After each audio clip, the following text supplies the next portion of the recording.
He had a swagger, but it was a believable swagger. There was no arrogance or no real arrogance to it. He was just an unbelievable presence, and certainly the hardest man I've ever had to bowl at in county or test match cricket, because you just didn't know where you were going to bowl the ball. Richards has hit 5 boundaries from 9 balls. One of the fiercest competitors, really. I think a lot of opponents approached Viv from the wrong way. I think if you made Viv feel comfortable, you had a better chance. But the moment you confronted him, you're on the losing side. A tremendous batsman and, of course, a great competitor. Rodney Hogg came up, bowled him a bouncer, hit him in his jaw. No helmet. Viv Richards never wore a helmet. Hit him right in the jaw. Rodney Hogg was no slow coach. And Viv just massaged the jaw a bit and his usual exercise of. And then the very next ball, Rodney Hogg thought to himself, well, I'm going to bounce him again. Well, the next ball went for 6. And he went on, I think he got 100 in that innings as well.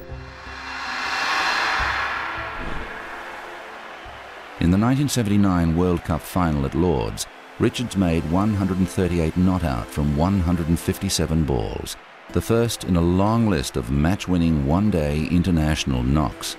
I umpired, of course, 3 World Cup finals that he played in, and tremendous one-day cricketer, marvellous. He just changed the game completely. Once he got in, he just changed the game. You couldn't bowl at him. Wherever you bowl at him, he murdered you. I've battled with deciding who the greatest batsman I've seen is, and Viv Richards, Barry Richards, Sachin Tendulkar, Gary Sobers, Graham Pollock, Sunil Gavaskar, these are the guys in the frame. And I've come to the conclusion that it's Viv, because he did it when it mattered so often, it almost defies belief.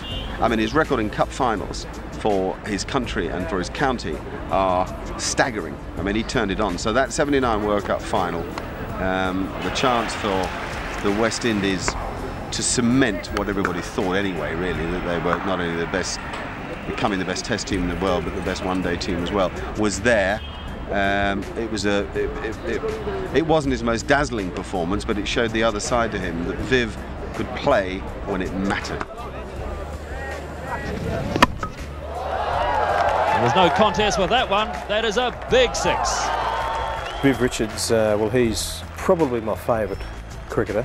In a one-day game at the MCG, we had an attack that included Lilly, Thompson, I think Jeff Dimmitt was playing, Rodney Hogg. Pretty formidable pace attack, and Viv made 150 in this one-day innings, and he just bludgeoned it and smashed it and whacked it to all parts of the MCG. And you can imagine in a one-day game, you've basically got the field pretty much spread when he's on strike, and he still managed to hit boundary after boundary after boundary. And at the time, I never thought anyone would bat better than that.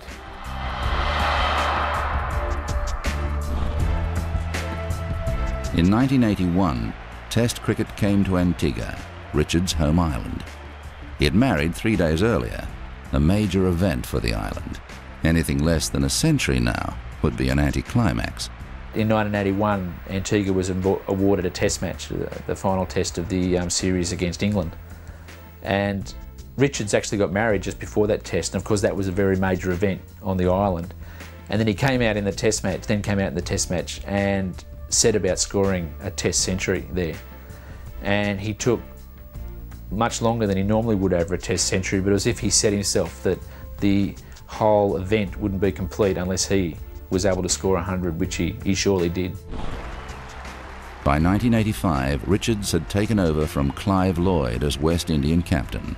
He would lead the team for 6 years and would never lose a series.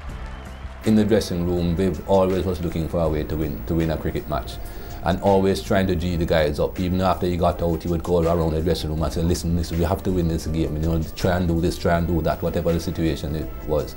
On the cricket field, always coming to the bowlers, having a word with bowlers. He was so competitive. That is why when he took over the captaincy, sometimes people thought he was a bit hard on his players, and he was. But that was because he was so competitive. He always wanted to win, always wanted to make sure the West Indies were winners.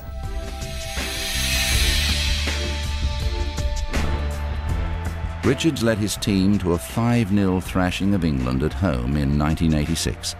He finished the series with a century and 56 balls, the fastest ever Test century, as measured by the number of balls faced.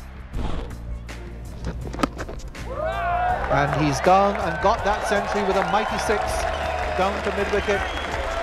Typical Viv Richards stuff. The records kept falling. In a one-day international against New Zealand in 1987, Richards became the only player to make a century and take 5 wickets in a one-day international. And there is 5 wickets for Vivian Richards.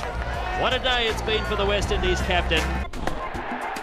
Richards continued in international cricket until 1991 and in county cricket until 1993.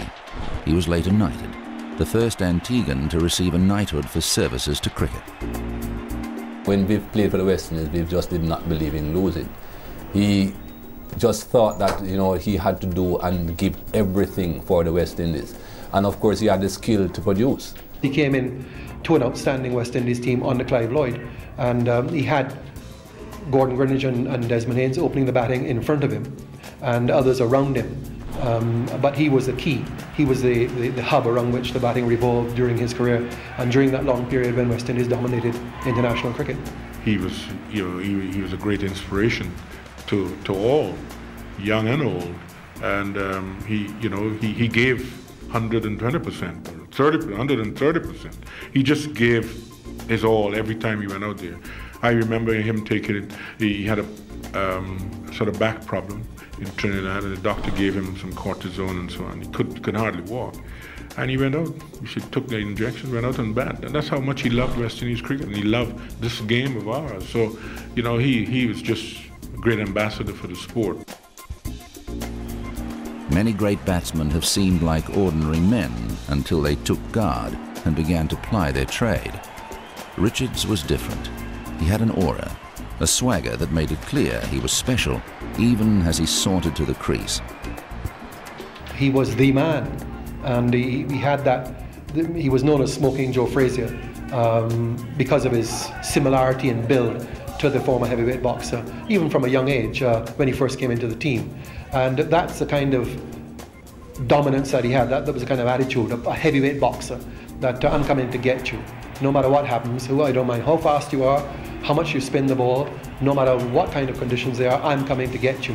When he walked out, you had a feeling, a presence was there when Richards went out, and usually he converted.